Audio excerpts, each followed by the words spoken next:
Good morning, parents and online learners. It is Tuesday, August the 18th in the morning, and I've put together a presentation that will hopefully help answer some of your questions. Many of you have the same questions, and they're good ones, and we definitely want to answer them. After this presentation, you may have more questions, and I hope that you'll send them because we definitely want to get all the answers for you. All right, so I am Carol Lindsay, you guys' principal, and I will be narrating this presentation.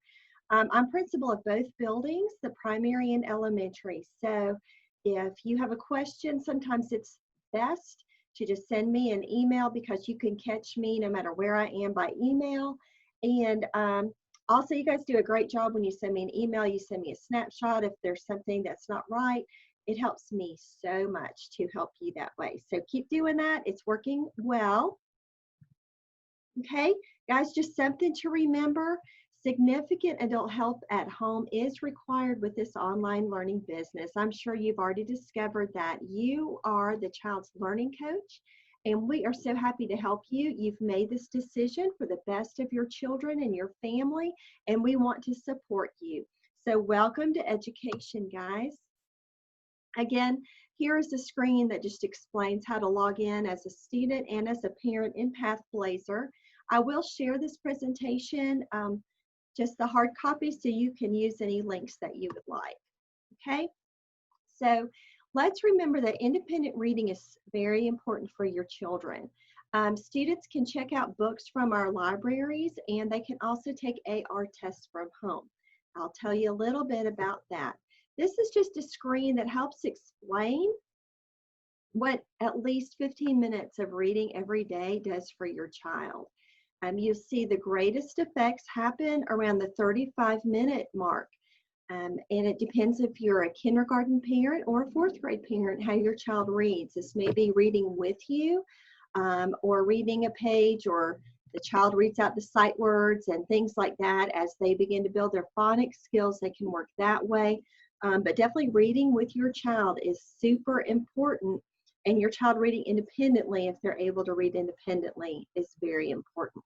And this is just the link at the bottom where I got this graph and this information. All right, so how to check out a library book from the primary school or elementary school. Mrs. Johnson, our awesome media specialist, put together this great 10-minute video. It will answer all your questions about how to do that. So you'll go here and watch this. She does a wonderful way. You guys might want to watch it a couple of times. This is the same type of presentation she does with students in person, and moms and dads. You have a new hat. Now you're going to be a media specialist. So welcome aboard to that job as well. For our online learners, drop off and pick up are Tuesdays. We thought that might be a good day so that if you're picking up meals that are provided by the cafeterias at the high school, you could swing by and drop off and pick up books as well. To have the books ready for you on Tuesday, you have to have a hold on books your child wants to check out by Friday, okay? So if you come to either school, you just ring the bell at the front of the school and wait, and either Mrs. Debbie or Mrs. Pam will bring out the books bagged to you. And we ask that when you drop off the books to us, just put them back in that bag and bring them back that way. Okay, from Mrs. Johnson's presentation, you may have questions about your child's Lexile levels. Your child will receive his or her personal Lexile level after they take the iReady Diagnostic for reading the week of the 31st. But until then, you can certainly use this chart right here. This shows the minimum Lexile for each grade level, as well as going to the very top end of the Lexile. So these are called Lexile bands or ranges, and you can just look at that for reference. That might help you if you are trying to find a book more in your child's grade level. If you want to learn more about Lexile levels, I included a Georgia Department of link down here that could help you if you have other questions about what a Lexile means and what a Lexile, how to find books on the right Lexile. All right, if I could push the right button here. There we go. All right, let me give y'all just a general overview of a timeline, and then I'll explain each of these pieces, okay? So we have a rolling out process of our curriculum. We wanted to really focus on PathBlazer. We knew this would be the newest learning for you guys and for us as well. So we want our children working in PathBlazer at home every day and reading every day. In the third week of August, that's next Monday, the 24th, we're going to roll out Studies Weekly for Science and Social Studies. This is to help with kindergarten and first grade because they flat out don't have science and social studies in kindergarten. They don't have science in first grade through PathBlazer. But we have noticed that although we were really sold and told that, you know, we would have a full curriculum online, we are not finding that to be the case with our science and social studies. So we will use this for all of our grades to help boost up the content in those subjects. At the end of August, our kids are going to take the iReady Diagnostic, and I'll give you some information about that. And then in early September, they're going to begin 15 minutes per day in ELA and 15 minutes in math in iReady, and they'll also receive PE, music, and art lessons.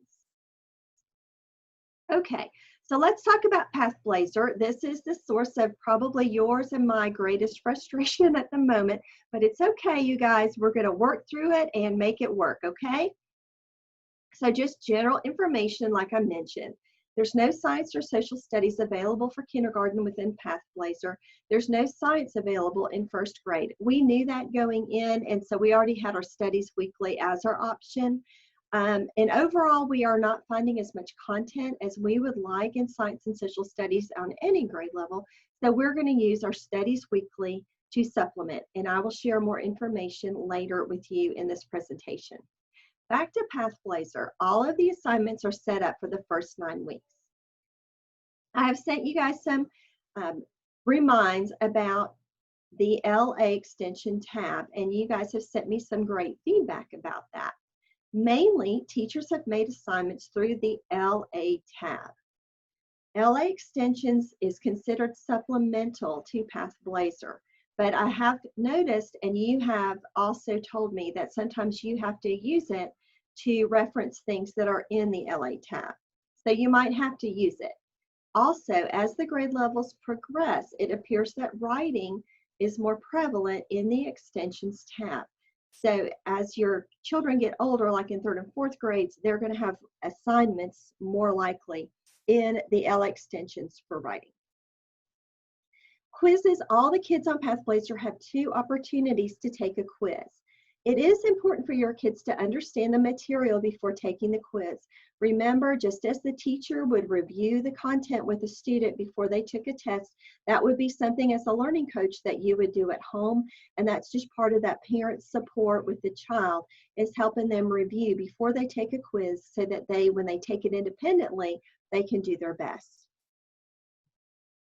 Okay, so we have had questions about time.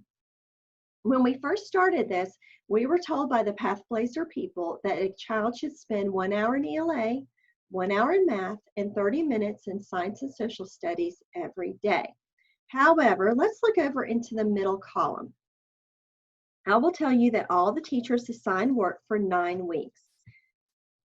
There are 45 days in the first 9 weeks. So basically, if you looked at all of the activities and the quizzes, you could divide by 45, and you could come up with a number, a general number that a child should accomplish every day. At different grade levels, different assignments are made. At the younger grades, you have a lot of phonics lessons. They're not very long, so there are a lot more lessons because there's a lot more pieces to explicitly teaching a child how to read. But as you get in the upper grades, like 3rd and 4th grades, the reading is heavier, and it may take longer to work through an assignment. So there are different numbers of assignments, mainly based on the reader's curriculum and what they need to accomplish in that grade. So it really could be that you have fewer assignments in a grade, but it might take longer to accomplish them. Whereas in another grade, they might have a lot more assignments, but they're not as lengthy, partly because a learner's attention span might not need to be quite as long as well. So I think you're going to get a feel for that. If you ever want to touch base and just be like, can you just look and see, is my kid doing okay? Sure, I can look. So over here on the right, I already explained this as well, but basically most assignments are in the LA tab for English language arts. However, we are finding that a lot of writing lessons can be found in the LA extensions as children get older, and you might use LA extensions to find a piece of something like a story you need to read for an assignment that's in LA. Why it is organized this way, y'all, I have no idea, but we are just going to work with it. Okay, so when a student has an assignment, you get a screen kind of like this. Something that the company has explained to us. If you see this little S, this I guess stands for student. And these things with an S are optional. If you've clicked on one, if you've seen one, it's something if you had access to a printer, you could have your child do, and then you could just kind of score it to measure your child's understanding. But if you don't have access to a printer, it's really okay. And if you wanted the child to do it, you could either have the child respond on paper just to answer the questions, or you could just orally review it as a review with your child and measure your child's progress that way. The things with an L, those are for the leader, for you guys, and it can help give you some background on teaching and give you some ideas about instruction. Okay, now look into Studies Weekly. I told you this would supplement our Science and Social Studies. We are looking to implement this on August 24th, next Monday. We have paper copies and online formats of this. The online is exactly like a paper copy. However, we are happy to share with you a paper copy because sometimes it's nice to hold that, and they're like little newspapers, and the kids do really enjoy them. As I've stated, these papers will drive all the online instruction for kindergarten for Science and Social Studies. It will also drive first grade as well for science. For other grade levels, there will be assignments because they'll just help address some of our instructional gaps that we're finding within Pathblazer for these subjects. Now, I'll tell y'all that these were ordered in a really timely manner, but they have been very slow to come in, and we still don't have every paper copy, which doesn't hurt us electronically, obviously. I don't know if supply chains are a little rough right now or what's going on out there in the world, but usually we get these very quickly, and we've just been getting pieces here and there for different grade levels. However, that won't interfere with our ability to roll this out to you online. iReady. So I mentioned the diagnostic. If your child was here last year, your child is familiar with iReady and the diagnostic test. So the diagnostic will measure a child's ability compared to their standards for that grade level. And it's very intuitive. As your child gets answers correct, it moves them up a level. If they miss answers, it moves them down. It will take your child to the correct instructional level. Moms and dads, it is so important. Do not help them with this, okay? You really need them to go to that instructional level. So if they have a gap in their learning, this is designed to fill that gap. But if you give them all the answers, or they're like, oh, I don't know, is it this answer? You tell them just like we tell them, I can't help you. You do your best. And that's all we need, is we just need them to do their best. The diagnostic can be a long test for some kids, depending on how many they're getting right or wrong. What we recommend starting on the 31st is you spend 15 minutes a day, just taking the reading diagnostic for 15 minutes, just taking the math for 15 minutes, and then stop and do that every day. Because we don't want them to get fatigued. We want to see their very best, because it will find their pathway and make a learning pathway for them. And you want it to be right where they are. So they won't do as well if they're fatigued, if they've been sitting there for 30 minutes. So just 15-minute pops until they're finished. This will take about 3 to 5 days. You can log in straight through Clever for iReady. Then beginning the week of the 8th, the following week, the students will have a learning path through the diagnostic. We'll also get the Lexile, and moms and dads, if you can't see it, we're glad to send you that. That's no problem. But your child shouldn't really need a ton of support, and they should work on this 15 minutes a day for reading and 15 minutes of math. We don't try to shove it down their throats, and they'll get benefits from this regardless. And if they test ahead, it will give them lessons that are ahead. So as you work through this, we're rolling it out so that you can digest it in small pieces, as can your children, and then we can support you as we roll out each piece. Okay, so here's just a quick at a glance guide. This might be helpful for you guys, but just here's the activity, the time the child should spend, and when it starts. Okay, so you can see we were just kind of rolling this out, and our plan is for you to be able to go to Clever as a one-stop shop and click on Clever. And honestly, some of this, that's the most time it's taking, because we have a lot of these things. We do all these things in school, but it's making it user-friendly for you guys so that you're not going to a lot of platforms and experiencing more frustration than you are. Nobody's asked me questions about grades, but progress reports will be emailed to you every 6 weeks. And there's a link there, and you can go there and see the calendar of dates. It happens to be linked to the elementary school calendar, but the dates are exactly the same for primary and elementary. Okay, moms and dads, let's look right here. Please be patient with yourselves. You guys, you're doing more than you've ever done. We all are doing more than we've ever done, and we have a lot of empathy for you. You know, during online learning, starting in March, parents were just feeling like they were failing their kids. Y'all, you have made a decision to do what's best for your family, and we want to support you. But just like schools are not necessarily stress-free places, they're definitely places of love and understanding and empathy.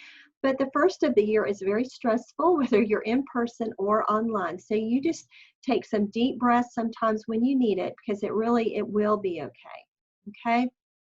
As I said just a minute ago, a lot of all these things that we have and that we can provide, we are used to, but we're not necessarily used to providing them online. And gosh, in June, it looked like our COVID numbers were going down. We were not even talking about an online platform. And then they started going back up again.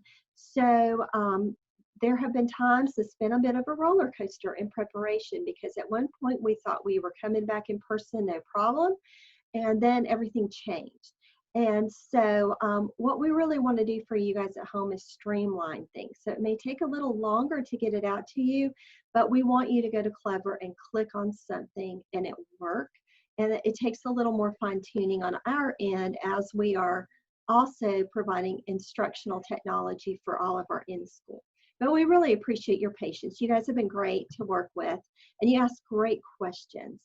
I made you guys just a little link, a link page that I thought might be helpful. So PathBlazer Parent Help, it's provided by PathBlazer. Your login screen, if you want to check on your kids' progress, log in for Clever Screen, and then the link to check out a book for primary and elementary. Guys, you're probably going to really struggle with it if you do not watch that video that Mrs. Johnson provided for you. And I am going to push this out narrated, and I'm going to push it out just as a document to you and a second remind, so that you can use each of the links. Okay? I think that this might produce more questions from you, which I welcome, because I really want you help me think through things, and I hope that I'm helping you as well. I do think that some questions have come up about writing, and I do think that PathBlazer is not as strong in writing as we would like, and I'm actually meeting with elementary teachers today and primary tomorrow for us to really dig in and put our thinking hats on to help with writing. But we do feel that you have a lot on your plate here, and so, you know, how do you eat an elephant? You eat it one bite at a time, and so here's another big bite, and we will, when we roll something out, I will share it with you along with some very clear directions. All right, you guys have a wonderful day, and keep in touch. Take care.